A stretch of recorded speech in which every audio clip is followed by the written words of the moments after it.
اور total 14,700 square kilometre کا علاقہ تھا اسرائیل کا. اسرائیل کا. ٹھیک ہے. اور 1967 وار کے بعد انہوں نے تقریباً 89,000 اسکوائر کلومیٹر کا علاقہ قبضہ کر لیا. اچھا. دیکھیں کہاں 14,500 اسکوائر کلومیٹر اور کہاں آج کل قبضہ کر کے بیٹھے ہیں تقریباً 90,000 اسکوائر کلومیٹر پہ. یہ تو سارا ملک ہی قبضے کا ہے. پورے ملک قبضے کا ہے. تو اس لیے ہمارے جو عاصم افتخار صاحب نے وہاں ہی کالڈ اسپیڈ اسپیڈ، یہ ان عربز کو بولنا چاہیے تھا وہاں پہ. تو وہاں تو یہ اپنے جو ہے ذاتی اور ملکی مفادات چھوٹے چھوٹے جو بنائے ہوئے انہوں نے. دیکھیں قطر تو 71 میں آزاد ہوا، تو اس سے پہلے تو یہ آٹومن امپائر کا حصہ تھا. ٹھیک ہے. ٹھیک ہے. اور ٹوٹل آبادی آپ قطر کی دیکھیں کہ 27 لاکھ ہے، اور 27 لاکھ میں جو ہے 3.5 لاکھ میکسیمم یا 4 لاکھ آپ لگا لیں قطری ہیں، باقی سارے تو فارنرز ہیں. بالکل صحیح. اور آپ ادھر دیکھیں جو امریکن کا سب سے بڑا فضائی جو اڈا ہے الحدید ایئر بیس دوحہ کے پاس، 10,000 سے زیادہ امریکن بیٹھے ہوئے. سینٹ کام کا فارورڈ ہیڈ کوارٹر ادھر. سینٹ کام کا فارورڈ ہیڈ کوارٹر ہے، ایئر آپریشن سینٹر ہے پورے ایریا کا. فوج کتنی ہے جنرل صاحب امریکہ کی قطر میں؟ دیکھیں ایک تو 10,000 تو خود مانتے ہیں نا کہ 10,000 سے زیادہ. اچھا. اب 10,000 سے زیادہ 11,000 بھی ہو سکتا ہے، 12,000 بھی ہو سکتا ہے. اور قطر کی اپنی فوج تقریباً 13,000 کے ارد گرد ہے. تو جتنی 13,000 ان کی فوج ہے اتنے ہی وہاں امریکن بیٹھے ہوئے ہیں. اوکے.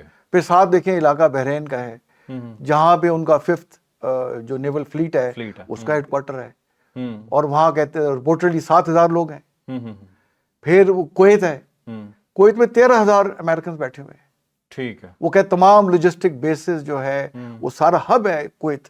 ٹھیک ہے. پھر آپ آ جائیں یو ای کے اوپر آ جائیں، وہاں ان کے فائٹر جیٹس ہیں، وہاں ان کے سرولنس ایئر کرافٹس ہیں، وہاں 8 وے ریفیولرز ہیں. 2,500 سے 3,000 لوگ وہاں بیٹھے ہوئے. تو پورے مڈل ایسٹ پہ تو امریکہ کا قبضہ ہے. اسی طرح دیکھیں آپ سعودی عربیہ میں ان کا جو ہے پرنس سلطان ایئر بیس، وہاں امریکن 1,000 کے قریب بیٹھے ہوئے ہیں. جارڈن میں بیٹھے ہوئے ہیں. سیریا میں 800 سے 900 لوگ بیٹھے ہوئے ہیں. دیکھیں امریکن سیریا میں، لیبنان میں بیٹھے ہوئے ہیں.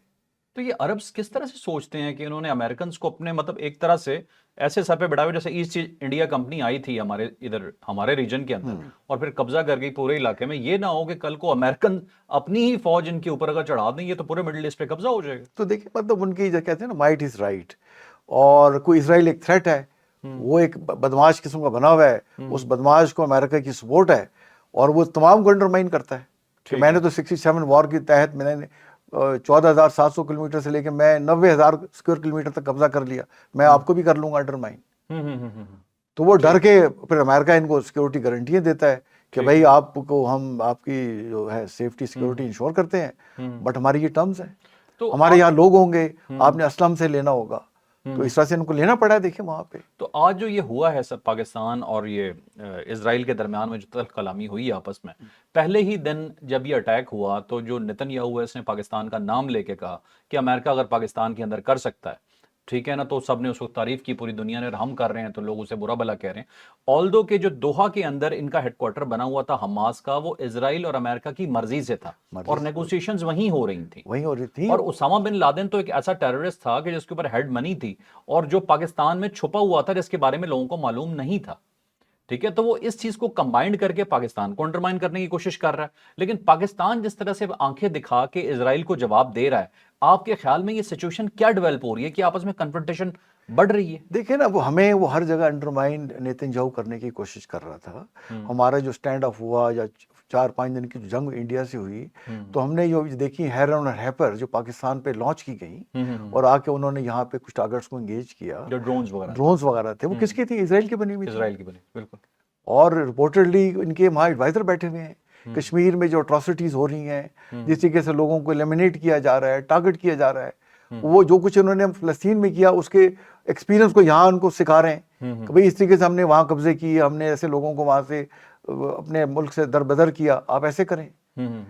اور پھر جیسے اس نے اسامہ بن لادن کا نام لے لیا. دیکھیں بالکل آؤٹ آف کانٹیسٹ کہ آپ کو 9/11 کا پتا تھا امریکہ کو کہ 9/11 ہو رہا ہے. سب سے بڑا انٹیلیجنس فیلئر تو اگر ہمارے انٹیلیجنس ایک فیلئر ہو گیا تو آپ کے ہاں تو کئی مثالیں ہیں. آپ کو تو 9/11 جیسے واقعے کا پتہ ہی نہیں چلا. تو ہمارے یہاں بھی انٹیلیجنس فیلئر تھا. اب نتن یاہو کہتا ہے کہ 7 اکتوبر ہمارے لیے 9/11 تھا، جو حماس نے حملہ کیا تھا وہ اسے ریلیٹ کر رہا ہے، اور اس کے بعد ان لوگوں نے یہ جینوسائیڈ شروع کر دی اور اب آ کر یہ کنفرنٹیشن حد سے زیادہ بڑھ گئی ہے. اب جنرل صاحب حملے ہو رہے ہیں پورے مڈل ایسٹ پہ، کوئی ملک اس نے چھوڑا نہیں ہے, 6-7 ملکوں پہ وہ حملہ کر چکا ہے. آپ کو لگتا ہے کہ اس کا اگلا ٹارگٹ پاکستان یا ترکی ہو سکتے ہیں؟ دیکھیں, میں اس سے پہ آنے سے پہلے آپ سے یہ شیئر کرنا چاہتا ہوں. دیکھیں جیسے ٹرمپ صاحب کا جو ایڈوائزر تھا وہ چارلی کرک, جس کو ایک سنائپر نے مار دیا, سنائپر نے ماری, بالکل. تو جو ویڈیو ہم نے دیکھی اس میں ایک آدمی کو کھڑا اس سے سوال کر رہا ہے کہ آپ کی جو پالیسیز ہیں اس سے تو کوئی امریکن سیف ہی نہیں رہ سکتا, اس کا بیک لش ہمارے پہ آئے گا. یہ سوال ویڈیو میں دیکھا جا سکتا ہے کہ آپ سپورٹ تو اسرائیل کو کر رہے ہیں لیکن دنیا آپ کے خلاف جا رہی ہے, اور کہاں تک آپ ظلم کریں گے. تو اس کے جو لوگ عرب یہاں بس رہے ہیں وہ ہمیں مطلب ٹارگٹ کرنا شروع کر دیں گے جہاں انہیں موقع ملا, اور ساتھ ہی وہ سنائپر ان کو مار دیتا ہے. اور رپورٹلی جس کو پکڑا ہے وہ 28-29 سال کا لڑکا ہے. تو مطلب یہ امریکہ کو دیکھنا ہوگا کہ کس حد تک اسرائیل کے جو ہے اسرائیل ان کو انڈرمائن کرتا ہے. اور دوحہ پہ جو اس نے اٹیک کیا, آپ دیکھیں امریکن وہ کہہ رہے ہیں, اپنا ٹرمپ صاحب کہہ رہے ہیں کہ ہمیں 11th آور بتایا گیا, ہمارے پاس ریئیکشن ٹائم ہی نہیں تھا, اور دوسرا اس سے مطلب ہم اس سے خوش نہیں ہیں, اور یہ کسی کے بھی حق پہ نہیں ہے, اس سے کوئی فائدہ نہیں ہوگا. اور جہاں تک آپ نے پاکستان کا کہا, دیکھیں پاکستان ایک نیوکلیر طاقت ہے, اور پاکستان کی فوج کو دنیا مانتی ہے کہ دنیا کی بہترین فوج ہے ماشاءاللہ, اور ہم سے 5 سے 6 گنا بڑا انڈیا ملک ہے, اور ہماری اس کے ساتھ 3000 سے زیادہ کلومیٹر لمبی سرحد ہے, اور اس نے تمام اپنی طاقت ہماری بارڈروں کے ساتھ ڈپلائی کی ہوئی ہے. اور ذرا بھی اگر ہمارے میں کمزوری خدا نخواستہ ہوتی تو ہم پہ وہ چڑھ دوڑتے, بالکل, وہ 1 منٹ نہیں لگائیں گے. جل صاحب ایک تو اس لیے انڈیا جو اسرائیل ہے وہ جرت نہیں کر سکتا, کیونکہ اسرائیل جو کچھ بھی کرتا ہے امریکہ کی آشیرواد کانسنٹ سے کرتا ہے. جل صاحب ایک اینالسٹ ہے انڈیا کی, پروین سہانے شاید ان کا نام ہوگا, ایسے پروننسیشن کچھ انڈینس کی ڈیفرنٹ ہوتی ہے, تو ان کا یہ کہنا ہے کہ پاکستان ایکولی پاورفل ہے انڈیا کے. وہ کہتے ہیں کہ اگر پاکستان ایکولی پاورفل نہ ہوتا تو ایل او سی ایگزسٹ ہی نہ کر رہی ہوتی, اب تک آپ لے چکے ہوتے. اگر ابھی تک وہ ایگزسٹ کر رہی ہے تو اس کا مطلب ہے آپ کی اتنی ضرورت نہیں ہے کہ آپ جا کے لے سکیں, وہ آپ کے ایکولی سٹرونگ آرمی ہے. یہ تو مطلب انڈین جو کو نیوٹرل اینالسٹ ہے, جو کہ وہ بدبودار قسم کے اینالسٹ نہیں ہے ان کے جس طرح کا ان کا گودی میڈیا, وہ تو اس چیز کو مانتے ہیں. اس چیز کا ادراک اسرائیل کو ہے کہ پاکستان کتنا سٹرونگ ہے؟ دیکھیں اسرائیل کو بالکل اس کا ادراک ہے, اور اسرائیل سے زیادہ امریکہ کو ادراک ہے. اچھا, بیکاز دیکھیں وہ ہمارے ساتھ ہماری ہسٹری آف کوآپریشن ہے. ہمیں وہ 65 دیکھیں 65 وار میں آپ سے شیئر کروں, ہمارے پاس امریکن سب میرینز تھی. اچھا, 65 وار میں, اور ہماری وہ جو غازی سب مرین تھی جو بعد میں 71 وار میں جس کا حادثہ پیش آ گیا, جب دوبارہ کو ہم نے ہٹ کیا جا کے اور وہ ڈر کے ساری شپس پیچھے لے گئے, تو انڈیا کے پاس 65 وار میں کوئی سب مرین نہیں تھی. اچھا جی, اس وقت صرف پاکستان کے پاس, صرف پاکستان کے پاس سب مرین تھی, اور ہمیں امریکہ نے دی ہوئی تھی. ٹھیک ہے, ٹھیک ہے. تو اور سیبر جہاز جس میں ایم عالم نے 5 جہاز 1 منٹ کے اندر گرا دیے, وہ بھی امریکن ٹیکنالوجی تھی. تو اس وقت جو تھا یو ایس ایس آر جو پرانا تھا اس کے انڈیا سے تعلقات تھے, ہمارے امریکہ سے تھے. ٹھیک ہے, ہم ان کے انٹرسٹ کو لک آفٹر کرتے تھے اس ریجن میں, وہ ہمیں لک آفٹر کرتے تھے. ہمارے جب سربراہان مملکت جیسے ایوب خان جاتے تھے تو کینیڈی ایئرپورٹ پہ آ کے ان کو ریسیو کرتا تھا. وہ ویڈیوز ہم نے ویڈیو دیکھی, پوری کیبنٹ کو لائن اپ کرتا تھا, اور پھر پورے شہر میں جلوس کی شکل میں ہمارے پریزیڈنٹ کو لے جاتے تھے, درمیان سے گاڑی گزری ہوتی, بہت بڑا. تو ہماری تو یہاں تک ان کے ساتھ رہی. پھر آپ نے مشرف دور میں کوآپریشن دیکھی. تو میرا آنے کا مقصد میرا یہ ہے کہ ہمارا سے ایک ہسٹری آف کوآپریشن ہے, اور یہ جو کوآپریشن ہوتی ہے نا میوچل انٹرسٹ پہ ہوتی ہے. بالکل, یہ کوئی لو افیئر نہیں ہوتا. کہتے ہیں you scratch my back, I scratch your back. تو یہ جو نیشنل انٹرسٹ ہوتی ہیں جب آپ کی مل جاتی ہیں, جیسے آج کل ٹرمپ صاحب پاکستان کے ساتھ بڑی فیوریبل باتیں کرتے ہیں, اور ابھی $500 ملین کا جو ریئر ارتھ میٹلز اور جو ہے اس کا معاہدہ ہوا ہے کریٹیکل منرلز کا, وہ کر کے گئے ہیں. اور پھر امریکن دیکھیں, وہ دنیا کی سول سپر پاور ہے, اس کی ٹیکنالوجی دنیا میں سب سے بہترین ہے. چائنا تو کیچ اپ کر رہا ہے نا, تو چائنا نے کچھ ہم سے سیکھا گریجولی, کچھ امریکہ کی چیزوں کو ریورس انجینئرنگ کی, ہم نے بھی ان کی مدد کی. تو ہمارا تو اسٹریٹجک پارٹنر ہے, بالکل اچھے برے وقت میں. لیکن آپ, ہاں, لیکن آپ امریکہ کی پوزیشن کو انڈرمائن نہیں کر سکتے. پورا دنیا کا فائنینشیل سسٹم دیکھیں ہمیں جلال صاحب میں آج ایک ہٹ کے کوشچن آپ سے کرنا چاہتا ہوں، ٹھیک ہے، آپ جس طرح سے بھی اس کا جواب دینا چاہیں. میرے اچانک ذہن میں خیال آ گیا کہ امریکہ کا اتنا کلوز ہونا پاکستان کے ساتھ، جس چیز کو ہم سٹینڈ آف کہتے ہیں نا، انڈیا اور پاکستان کا سٹینڈ آف ہوا ہے، لوگ اسے سٹینڈ آف کا نام دیتے ہیں. مجھے یہ سٹینڈ آف نہیں لگتا. میں کوئی وار زون کا ماہر نہیں ہوں، ٹھیک ہے، میں ایک سمپل سا جرنلسٹ ہوں، لیکن مجھے یہ لگتا ہے وہ پوری جنگ تھی. ٹھیک ہے، اب آپ اسے جو مرضی کہہ لیں، ماڈرن جنگ ایسی ہی ہوگی، ایسی ہوگی. ٹھیک ہے. اسے ہم یہ نہیں کہہ سکتے کہ چھوٹا سا کانفلکٹ ہوا. بھائی آپ نے جہاز گرا دیے، میزائل چلا دیے، گولے چلا دیے، ڈرون چلا دیے، اور جنگ کیا ہوتی اور کیا ہوگی. ٹھیک ہے. آپ نے پوری ایک دوسرے کی پاورز ٹیسٹ کی، اور جب انہیں محسوس ہوا پاکستان سٹرونگ ہے تو تبھی وہ پیچھے ہٹے، ادروائز کس نے چھوڑنا تھا. دیکھیں مطلب آپ نے پوری کیپیبلٹی ایک ریفلیکشن دکھائی، ریفلیکشن دکھائی ہے، اور انہیں احساس ہو گیا کہ بھائی یہ ریئل ہے، پورٹنٹ ہے، اور ہم اس کے آگے نہیں ٹھہر سکتے. آپ نے ان کی 32 ایئر بیسز کو اٹیک کر دیا. اس سے زیادہ بڑا حملہ اور کیا ہو سکتا تھا؟ تو میری نظر میں تو یہ جنگ ہی ہوئی تھی. تو جلال صاحب یہ جو امریکہ کو اچانک آپ نے دیکھا، اس کے بعد ٹون چینج ہوئی، پہلے نن آف آور بزنس سے آور بزنس ہو گیا، سارا کچھ بن گیا. یہ جو پاکستان کی اچانک عزت بڑھ گئی پوری دنیا کے اندر، جو میں نظر بھی آ رہا ہے، پوری دنیا میں کوئی پھڈا ہوتا ہے تو ہم پہلے پہنچے ہوتے ہیں، ٹھیک ہے، اور وہاں دکھا رہے ہوتے ہیں، اور دنیا ہمیں ویلکم بھی کر رہی ہے، نہیں بہادر آئے ہیں، ٹھیک ہے، نظر آ رہا ہے. لیکن جلال صاحب یہ کس کی وجہ سے ہو؟ دیکھیں یہ جو سارا جو ہمارا ان کے ساتھ 4-5 دن کی جنگ ہوئی، تو اس میں جو فرق ڈالا نا، یہ ہماری لیڈرشپ کی ریزالو نے ڈالا. آرمی لیڈرشپ کی، پرائمرلی آرمی لیڈرشپ. ٹھیک ہے. کیونکہ دیکھیں ہمارا نیوکلیر پروگرام کا رکھوالا کون ہے؟ آرمی، پاکستان آرمی ہے. اور آپ دیکھیں کہ پاکستان آرمی جو ہے وہ پاکستان کی نہ صرف سرحدوں کی محافظ ہے، وہ پاکستان کے ہر شخص کی محافظ ہے. سیلاب آ جائے، خدا نخواستہ ارتھ کوئک آ جائے، کوئی کلیمٹی آ جائے، تو لوگ کس کی طرف دیکھتے ہیں؟ آرمی کی طرف.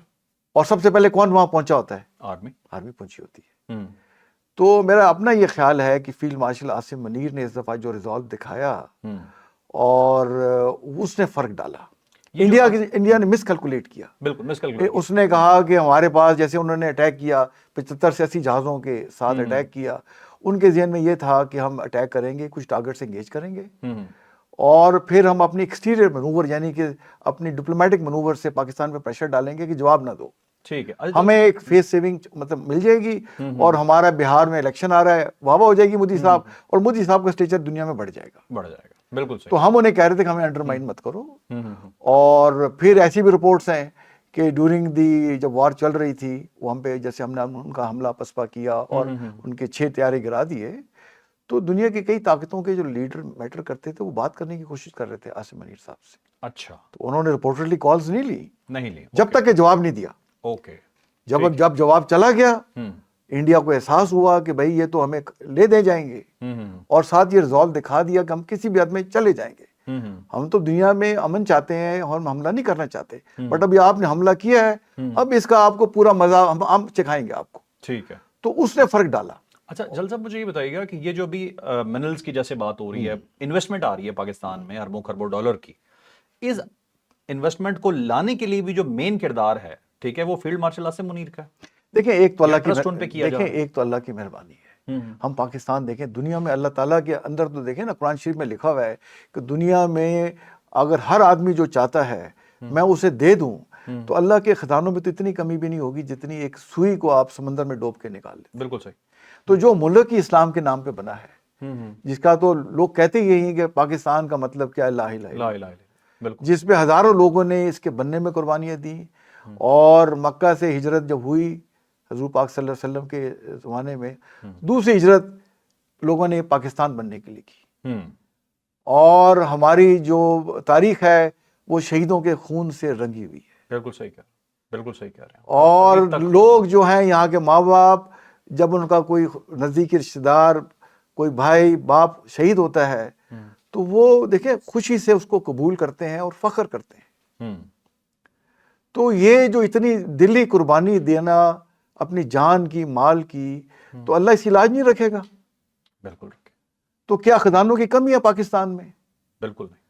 دیکھیں میں آپ کو سمجھتا ہوں، میرا یہ مان ہے کہ پاکستان رہتی دنیا تک قائم رہے گا، اور انشاءاللہ یہ پوری کمیونٹی آف نیشن میں وہ مقام ضرور حاصل کرے گا جس کا خواب ہمارے قائد اعظم اور علامہ اقبال نے لکھا تھا. میں خود کمانڈر رہا ہوں بلوچستان میں اس کا شاہد ہوں کہ صرف بلوچستان کو اگر ہم سٹیبلائز کر لیں، اتنے اللہ نے وہاں خزانے، سونے کی کانیں دیکھیں،